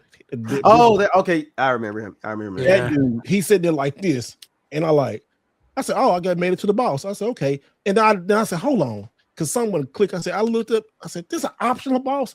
There's a lot of that. There's a lot of that are optional bosses. There's one that. If you've never learned to parry, this forces you to parry because the only way you can damage it is with counter attacks from parries. Yes, he attacks a lot of times. That's the only way you can damage him. Face rock. There's that one. There's another one it's a different enemy type, but it's the same way. You can it gets infinite turns. You can only kill it by just parrying and counter attacking. Did you ever encounter that boss that's in the sky, Steve? It's like a dragon. Yeah, that looked. That like worm. Yeah. He beat my ass. I like. You know what? I come back to you because I was gonna fight him. I got halfway done and I did something wrong, and he changed up. You know how like they changed like in the middle once they about to die. He has different something up and just He said. I said, what makes him difficult is he takes your action points. So whenever he shifts, he takes your action points. So there's a picto that can not nerf it, but there's a way to kind of say there's a picto you can equip with a build. I forget the build, but it can make it to where he doesn't take as many, so that way you're able to get off like some of those shots on him and you're able to stun him. Yeah, I remember that. Did y'all find that that secret area like in the clouds? It's like in this rock floating platform. It's like a mirror canvas. It's all those bosses. It's almost towards the and there's like a platforming section of it too where you have to jump. Yeah. Did y'all like defeat all the bosses, or did you? I did. That was the only way I can get the platinum, man. I was this close to I said, man, fuck this game. Well, not the game, but I was like, I've been turning me off of a lot of the optional bosses. I was like, listen, bro. Yeah, I think I finished. I don't know. I probably almost finished it, and I was like, okay, I'm done, because like by this time I hadn't even beaten the game yet. So like I had put in a very large amount of hours in between maxing, leveling, and then searching the entire area of the map. And then I think there's only like 2 areas that I really didn't mess with besides Simon. I fought him a couple times. I was like, you know what? I'm done. Did you fight Clea also? Yes. Did you beat her? I haven't fought her yet. I haven't done her, or I haven't went back to the drafts yet. I want to go back and do this. I'm itching to go back. Versus drafts. Yeah, that looks interesting. Clea, if you weren't big on like parrying before Clea, she forces your hand to parry, because if you don't parry her abilities, I think she doesn't she cause insta death. Well, Simon does. I know Simon. Sure. There's another character that she either does instant death or she triggers something to where if you don't break it by next turn, then that character dies. Yeah. either it might be Claire or it might be one of those bosses in that tower. I think it might be one of the bosses in the tower. It might not be Claire. Right. Yeah, I remember like on the world map where you see all those like big like swords of light sticking out of the ground everywhere. That's from Simon. Oh, Simon was out there built to ass and axions with those big light, like with those light swords. That's how powerful he was. Did y'all ever complete that? Not SKA. The gestural challenge, the where you got to climb that giant sphere. So I did that one. The one where you have to like where you have to play the like game where you have to knock stuff back at them. That I could not complete. That shit had me upset. I was trying to like that one. That one was. I ain't gonna say it's the easiest one, but that one gave me a little challenge. But the one where you gotta climb, like actually climb, like it's a damn platformer. That one was. Is that the one that you got to do the racing climb and go up like that? Yeah, it's like playing only up or getting over it or only up or whatever. I had to watch a video to see how to do that shit because the one, and this is going back. I don't think you touched on this, Steve, but like some of the critiques or complaints about the game. That game is very finicky when it comes to like platforming and stuff like that. That is not a platformer game, bro. because it's one of those type of games to where. Did you guys ever play the first Max Payne? Or seen clips of it? You never did. The first Max Payne. Never got into Max Payne. Unfortunately. Yeah.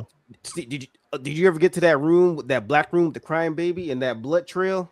Oh, you never did. Okay, we'll look it up. But essentially, it's kind of like that to where it's a line that you gotta follow, and if you deviate from that line just a little bit, you fall off that platform. That's what I hated about that gestural challenge. I hated that shit with a burning passion. To where I literally had to. It's like, have you ever gripped your controller so hard that you feel the sweat on your palms? It's like, damn, I usually don't perspire this much. That's how that shit. I tell you who I hate the most. What enemy just pisses me off the most? That little fucking ball. They go. They be running away from the thing that zips around. Yeah, that you gotta catch. Oh my god! Oh, you have to kill it for all the extra. Like, is it chroma or AP? I forget what you get from him if you kill them. Good loot. That's all I know, and it's hard to kill one. And then they'll leave after 3 or 4 turns. Yep. They always run away. They self-destruct, and then there's no way. Unless you hit like 1,000,000 damage, there's no way. I hate those. They just sit there and you hear them. They're like, and then you get up. I see them and I always think to myself, maybe this time I could finally defeat one. I defeated 2 of them. I think I killed 2 or 3 of them. But the things are so freaking annoying. Okay, let me ask y'all this. And I was going back to the critique. I think Act 3 was the weakest, really. It was. Yeah. Okay. I see why you said that. All right. It's too short. There's nothing happens, really. It's just post homage, and then you just go right to Renoir. There's not really anything else to do. So really, the game could have just been. I get why they do it that way, though, because it's a big story beat that happens, and then that gives you a chance to go do side stuff. They kind of figure that you're powerful enough to go do side stuff by Act 3. I mean, that's all I did. That's pretty much what I did too. I cleaned up some side quests that I wanted to do. Hunted for more journals. Yeah. I mean, that was interesting enough until it wasn't. Yeah. Like, you look up and you're like, okay, like you're literally destroying. If you've set your pictos up correctly, you're literally destroying everything. Yeah, it kind of reminded me of Final Fantasy VII. How Disc 3 is just the end crater, and Sephiroth is basically all Disc 3 is. That's what it kind of reminded me of. Wait, well, you know what? That's another. I mean, Act 1, 2, and 3. I guess that's another homage to Final Fantasy. You know, the 3 discs, 3 acts, and then the epilogue. And another thing too, I like it, but if they do this again, it can get old quick. Like once you think it's over, it's not over. Then once you think it's over, it's not over. Like it was just a little bit amount. Like right at Act 2. I mean, I guess the final boss. It's not. I want to say it's not too much, but I can see like if they do it again, it's like okay, we did this because after you beat Renard, whatever his name, and then you gotta go make the choice, and then you gotta fight. You know, turn on each other, almost like Bad Dudes. Was it Bad Dudes or but not Bad Dudes? It was what was that one game back in the day that you gotta turn on your partner, fight your partner? Was it? Oh, A Way Out. I know. Yeah, Way Out. No, it was an NES game. Old school. Oh, like, the NES. Just Double Dragon. No idea. We had to fight your brother. Double Dragon? Yeah, you have to fight your brother at the end of one of the Double Dragons. Something like that. Yeah, but it was like, you know, fight for the painting and stuff like that. Like, I get all that, but sometimes it can be a little bit. I thought it was, I didn't say it's too much. It was just like, okay, if this, like Harry in this shit. We did it good. Like it's good to bring you up. It gets you to the highs of high, then the lowest of lows, and it just like jank you like back up. Just that. I see. It's like from a game like it go emotional damage. Yeah. This game is just like that. It's so emotionally damaging that. I mean, it's good because it keeps pulling you in, but I can see like if they do that again, it's like, okay, I don't want to see that trick me, and let's just go, And then the decision at the end, everybody who I saw play that, and then it comes up, everybody has the same kind of emotional reaction. It's like, really, I gotta do this. I really, and it didn't let you sit there. Like you got, hey, who you gonna pick? And it's like, oh gosh. Yeah, and there's no wrong answer. There's there's not a wrong answer. It just if you pick the right, you pick the wrong, and you pick the answer, you like Ellie was saying, like, man, I feel bad after I picked that because that damn ending. I mean, I feel bad with both of the endings, so it didn't even matter. It's like how bad do you want to feel on a scale of 1 to 1,000, or 100 to 1,000? Yeah. There is no ones. The interesting thing about this ending, and I compare this to some of the other games that are in my like top 5 list, is that when I look at it, when I take a step back, all of those games are games where I had to make a choice, and it wasn't necessarily the right choice. It was just whatever I chose in the moment. Like for instance, when we're talking about, I think we talked about this earlier when we were talking about who's the villain and who's the hero here and what happens. And I heard light and dark. That immediately shot me back to KOTOR in terms of like the very first one, right? So Revan, you have a selection. You have all these choices all the way throughout the game. 33 doesn't do that so much, but it does that. It leads you up to where you have to make this massive decision at the very end, right? KOTOR, every decision that you make leading up to the end leads you to what your ending's going to be, whether you're light side or your dark side. So if you're dark side, it's going to be a very dark ending. Light side is going to be the happy ending. And then the sequel doesn't even continue that. They just kind of leave you in this hole. BioWare had to go back and add that, in a later rendition of the game. Of okay, what did people made these decisions? What is the end goal of that story? Because people didn't know. They were left in this cliffhanger for years. 33, I would hope, doesn't leave us in this cliffhanger, because while we did get some answers, we were left with a lot more questions than we were with answers by the end of this game, if you really think about it. Because like, okay, we understand the story of this family, but the hidden premise of it is that me personally, this is my opinion, I do not think that this was their fault. I think that, we get this premise that Mael or Alicia was a cause of this accident, but I think there was factors outside of that potentially wrote those factors into place to where those dominoes fell into place. So you see that I put that premise of wrote, meaning the writers. So, and I'm thinking, if we have painters with the canvas and we have writers, who else is there? There's somebody else out there pulling the strings. Oh yeah. Yeah, and I think that, and maybe it's one of those things where Sandfall never ever answers these questions. Because by not answering these questions, it causes people to do what we're doing now. Right? Speculate. When the answer's not laid out in front of you, it breeds conversation like this. So there's a lot of games, movies, shows that's like that, to where it's like they could expand upon it, but it kind of defeats the purpose of, they made it that way for interpretation, for you can, what if this is a scenario, what if this is the case, like that. I think it's done like that, intentional, so that way. Because a lot of stories like this, if you make like one definitive ending, I mean, let's be honest, there's a lot of shows and movies that come out in games. If you give a definitive ending, it can, like us with Mass Effect and how that ending happened, are or how that original was, and then everybody was pissed off to the point they changed it.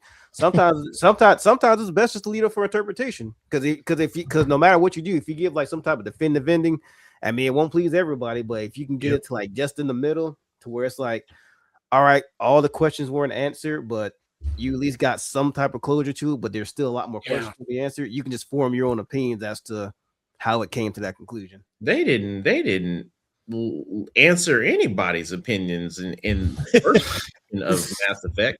Like, they did. That's what I had to change it. Every choice they made led to the same ending, and you're like, what? It was the illusion of choice versus an actual choice. But there was so much backlash from that they had to change it. Like, it didn't make sense to me. That ending didn't make sense to me at all, because it's like, I get it now what you're talking about with the illusion of choice, but it doesn't make sense to have a 3 or 4 or 2 or 3 different choices and all of them lead to the same exact damn thing. Like, at least make a variant of that decision, even though it's going to lead to the same thing. Make a variant of it, not the same exact ending. It felt very lackluster, which I think why a lot of studios now, they've heard that story. They've seen what happens when, especially now. I mean, we're talking about this was really like the beginning of social media. I mean, back then we were still, we weren't blogging this on a Facebook or Instagram or anything like that. This was going on forums and websites, and it was getting that kind of traction. So people were trying to sue. Yeah, people were trying to sue BioWare. Yeah, what? Yes. Because like we're trying to sue them. Yeah, because you gotta think about it like this, like, because the whole premise of Mass Effect is it's in the name. Well, it's choices, like the choices that you make from Mass Effect. I would say it's in the title, Mass Effect. It's a Mass Effect of sweeping changes of things that you do from out game 1, game 2, game 3. And Mass Effect 1 came out 2007, and then 3 came out in 2012. That's 5 years. You're talking about half a decade. Star Wars type of shit. Pretty much, yeah. Like, that's a great analogy. That's half a decade of people's lives that they invested time, money, emotional stability into a lot of these characters. Because I ain't gonna lie, like some of those characters, they was getting me through some tough times in my life back then. So it's like. Right. It actually felt like I was a part of that world, because again, it's a role-playing game. You stayed to the characters that you were introduced to with 33. The story really impacted you, and it brought you back, right? Mass Effect. Imagine that multiplied by multiple years of play. And across 3 games, right? Across 3 games, right? So now you've built up. You've had this first game where you very similar choices, where you could make a decision and someone dies or someone survives or everyone dies, right?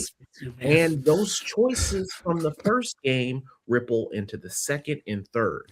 So you can get to the very cuffs to the end of the third game and find out that you've literally screwed yourself by a decision that you made in the first game. Real life.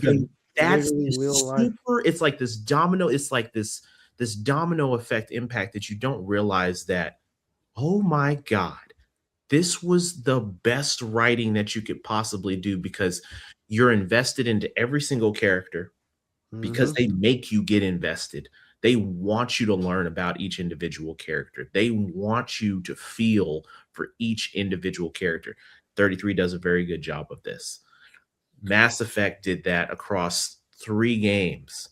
And then imagine you're waiting for this massive payoff of an ending, only to find out that it's complete hot garbage. Yeah, I wanted to play. I guess I got found next one. We'll play next again. The journey is worth it. The destination.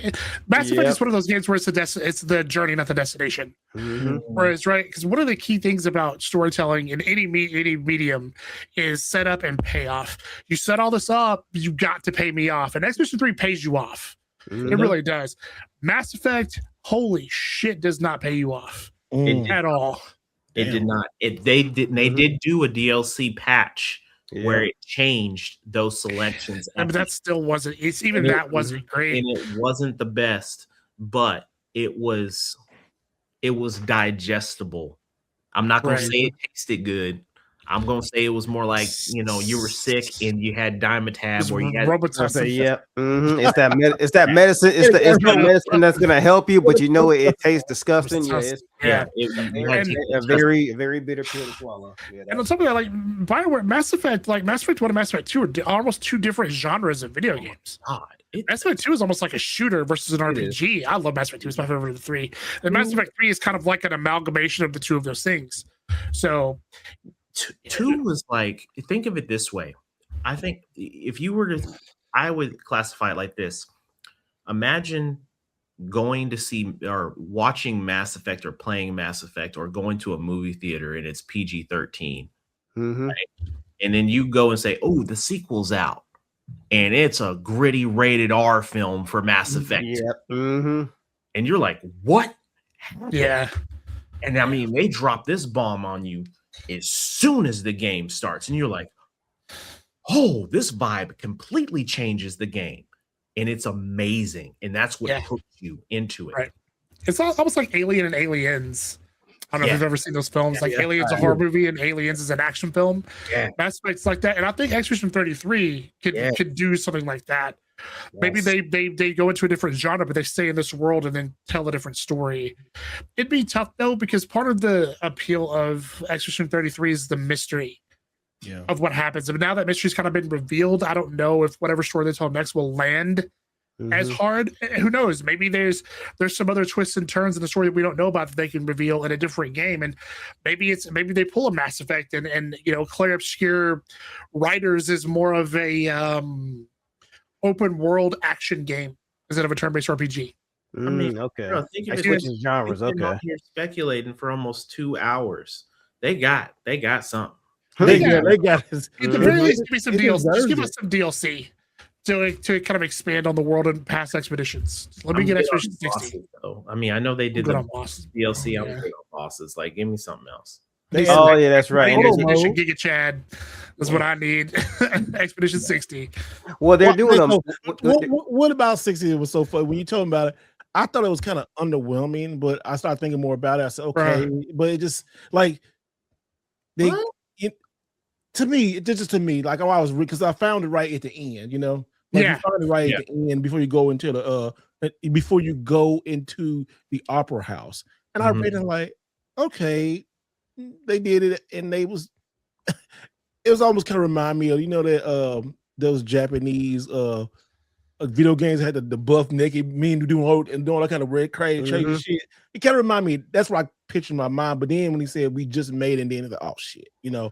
And I was like, and then he said under the monolith. I was like, okay, but it just didn't affect me as much. So sell me on 60. All right, here's why 60 is amazing. Go ahead. Well, I'll go there. Yeah. So keep in mind, in the game, you have to go kill these two Axions to make a weapon to break the barrier. Yes. Expedition 60 broke the barrier ass naked with no extra weapons, for starters. And had no weapons. They were. They get all the way, and they make it further pretty much than anybody. They find out what the score is. They meet. Yeah, I think they meet. They encounter Renoir under the monolith, and I think they fight him and die. But they send one person back. This dude swims from the monolith all the way to Lumiere, which is far as fuck, bro. Yeah. It's far. And the fact that he's like, I'm gonna make it. And he's like, oh, I'm gommaging. He feels himself gommage as he hits the shore before he can tell anybody the truth. Let me ask you this, Dan. So if they beat, and this is speculation, if they got through the barrier without a weapon, was it no barrier before? And then there was a barrier. They just got through somehow. Well, okay, but needing a weapon, did he put this weapon in place? Oh, so nobody won't do this again. Let me go make sure, put extra security. So in case somebody else try to break it again, they will get, you know, they need this. I think they just said they broke it with the strength of their bodies. Yeah. Like they were so just jacked. Yeah, they were jacked. Yeah, they were jacked to the tits. You They have- were just like, we're just getting in here. You have That's to. what I'm saying. They got through it, right? But when did. they got through it, after they, Gamage and everything did, they said, okay, we need to put another security place, Oh, you mean like the painters and the Wright? Like, oh, Yeah, well, they it's said, because hey, they were able to break through. We need something to. Nah, No. I don't What think was they it? destroyed. I think they got through the barrier. I don't know if they actually destroyed it. okay. Because if you touch the barrier, it gomashes you. Yeah. But they They were were so strong strong enough that they just to ran stand through it. They were strong enough to withstand the barrier and get through. Expedition Giga Chad. That's what. Yep, without being homage. Yep. To break this down, right? If you were to put 60 against 33 in the battle, 60's bodying 30. Belt Oh, yeah. to ass, Belt bro. Right? They'll say is. And without weapons and booty ass naked, Booty ass naked, junk swinging. right? Like, and they're 60 some odd years old. Like you're getting beat up by like basically a bunch of Sylvester Stallones, bro. Naked Sylvester Stallones. Rocky's naked, just whooping your ass. Like You have to imagine that, like, so for 60-year-olds, right? Mhm. That they probably did the most extensive training out there to a point where, I mean, their bodies were just solid steel by the end of this. And they're out here defeating all the same enemies that 33 was struggling to get through until they got powerful enough to make it. Yeah. And yes, Renoir, of course, is who he's going to be. He's going to kill them. And we don't even know to the extent. Hell, they could have beat him down a little bit. We I don't don't know. remember what actually happened to the rest of them. I don't think it actually says. It may not have been that battle. And maybe they gumaged the same time. Maybe they were just trying to make it through. We don't know. They could have been something else that they ran into that finally killed them. But the fact of the matter is you had one person. If you look at that map from where the paintress is all the way back to Lumiere, Yeah, it's far. and this mofo it's far. swam, He And swam. like you have to imagine in terms of time and distance that probably took him weeks to get back. A week. Weeks. a while. And then you got to think about all the shit that he had to encounter while he was swimming On the there. way. Because it's not like it was a straight shot. I said, all right, I'm gonna get back to Lumiere. It's gonna be a breeze. It's Way like, back. Oh yeah, he had to fight his way back. Yeah, these So guys now were he's probably. solo Oh my god! out your Naked. squad with you. So most likely what happened is he's probably the strongest out of everybody. And they're saying like, yo, you go, we'll handle this. We're not going to make it. We need you to be the messenger to tell the next expedition how they can get this far. So Yeah. that way we can progress. And this dude touches shore. No. Yeah, bruh. Damn. And as she was at 60, like everybody was afraid of the Nevrons. The Nevrons were probably afraid of them. Like they were hiding under the boogeyman's bed. Like that's how badass these guys were. I want to. That would probably be a good DLC. I'd Probably. love to see that. a whole team of Chuck Norrises. Yeah, Like, basically, that's they're literally- walking that's Chuck literally Norris what it jokes. was. Yep.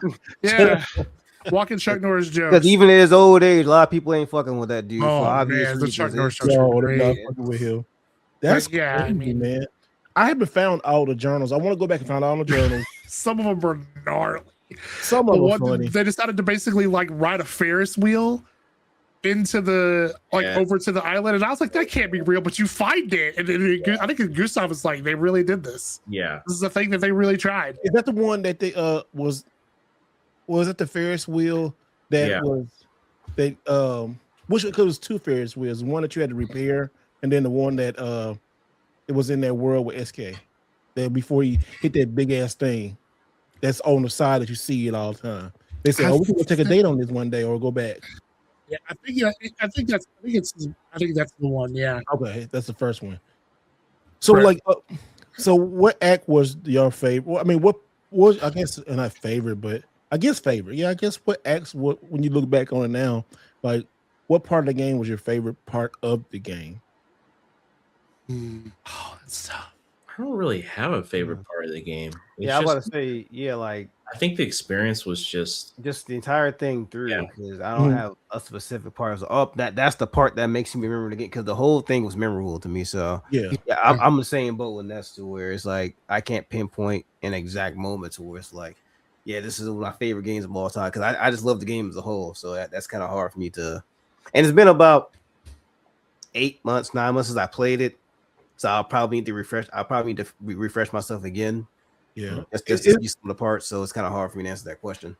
It's so powerful because like I just not caught up on it with it took me a month, just going through it online and stuff like that. But y'all said y'all beat them when the first game came out, and then it's still that memorable. Like I'm like, dang, this game is still actually not even a year old, and it's still getting praise and praise and praise after that's impactful. Okay, let me ask you this: when did you find what was a moment you knew? Oh, this is game of the year right here.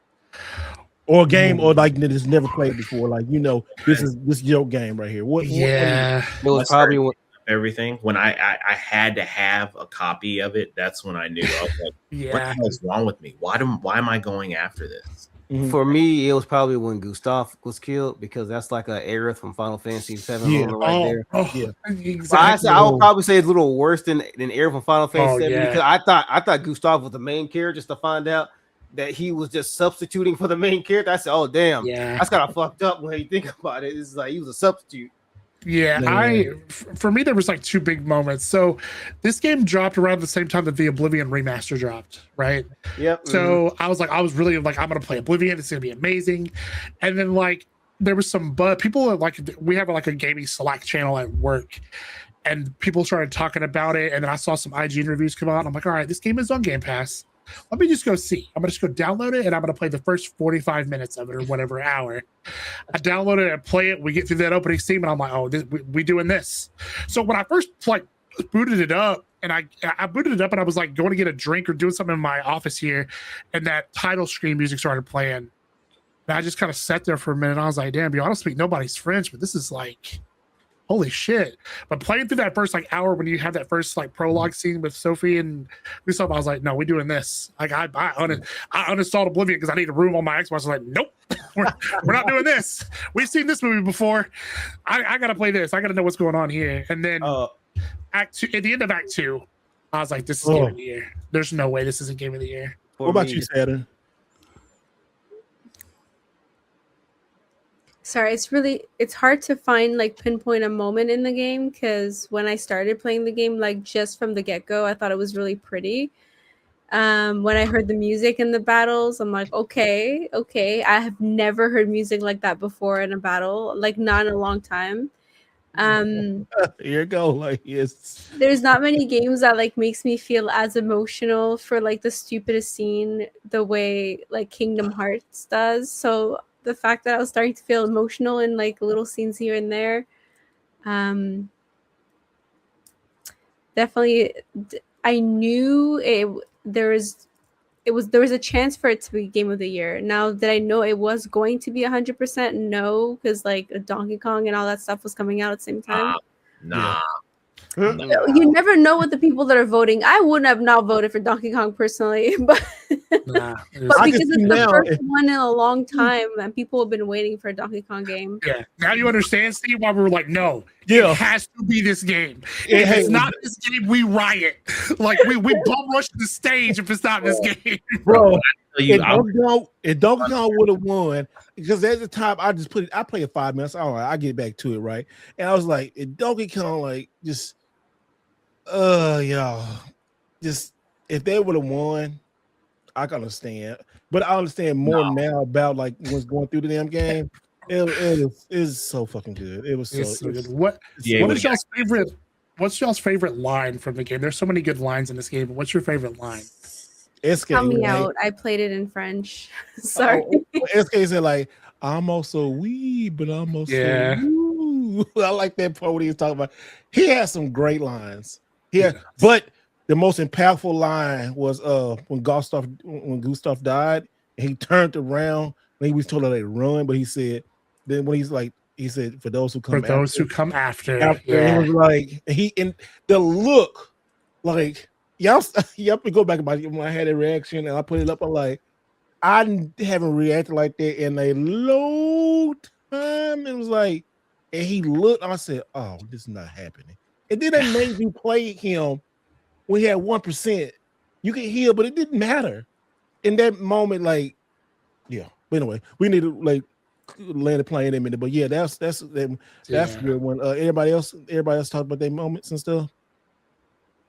If saving you means losing you, then so be it. It was probably one of my favorite ones too. The Red Moss says to Verso. Yeah, okay. It's just so much. We can talk about this game for like another 2-3 hours because just coming up with stuff like from the rose petal, the different color rose petals, like the red, the white, the gold, like hoop rose petals and stuff like that. The theories. Like, every time I pop up, like my whole YouTube feed is like theories on this damn game. it's all of them are like, oh yeah, I get it. I get why this game is like this. This is probably, if you haven't played it, y'all, this is one of the best games ever. Telling you, Like, if you've watched it, if you've watched this all the way through and you're still on the, if you didn't care about spoilers and you play the game, just play it, give it a shot. Play, at least like Zelda told me, just give it 45 minutes. Just play the first 5 minutes. That's all you need. And you get hooked. Need the first 45 minutes, and then after that, you'll look up 5 hours have passed. Dude, it's gonna hook you like a CSI episode. Yeah. You hear that music? Damn, bro. Like, what's going on there? Oh my god. It does. I promise you, if you hear that music and you watching, and when that music come on, you just might as well stay and watch the whole hour. You can't leave At that point. Yeah. You can't leave. I usually come on like right after wrestling, and I'm looking in and like, and you hear in the background, and you like kind of halfway paying attention. I gotta turn it off before that music come on because I'm sitting there watching like, damn, they got me. This game got me, and like I ain't had a game that made me cry, made me bad and happy all the same to all this shit. So, this game. Anybody any closing thoughts about this game? Anybody want to say? And thank y'all for staying. This is like. I wanted to do this. This is a group therapy session for me, especially for me, because this game is like, I had this game in my dreams for the last 2 months now. Damn, been that long? Yeah. Ever since this, I pulled them in December. I was thinking like, oh, I need to pick this. Oh, I'm in this world. I'm like, ooh. But yeah. Anybody else want to say anything else before we get out of here? Play it. I want to replay the game. I have to play it. Sure. Please play this game. Yeah, I'm gonna have to play it on we play it on PC or something with mods. I don't know. Oh my god. What you gonna quit Looney and what's call it with something? There was some dude who said, "For those who come after," and the word "come" was spelled a different way. I said, I see what you did there." No. Well, I mean, Berto is a man, though. I mean, hey, Berto had two. He was like, and then I had both of them, and then Versa was like, and I had to turn CL down. She was mad, and then she turned next thing. Oh, I want my husband back. I'm like, well, damn, all right, you mad? Oh, I remember that. I was, oh, you had a man. Okay, never mind. She'd been talking about him the whole time. Yeah. And I just didn't realize she was going to get him back at the end. So I was like, well, damn. Yeah, I know, right? I was like, what was I here for then? Shit. That's why Versa was mad. He looked like this bitch. He's like, look. Well, we'll end that, y'all. Thank y'all for watching, and we'll see y'all next time. And make sure to catch out the podcast. We'll be back. But this is just something that we wanted to check out about Expedition 33. It's amazing, amazing game. For those who come after. Those who come after. Those who come after. They come after.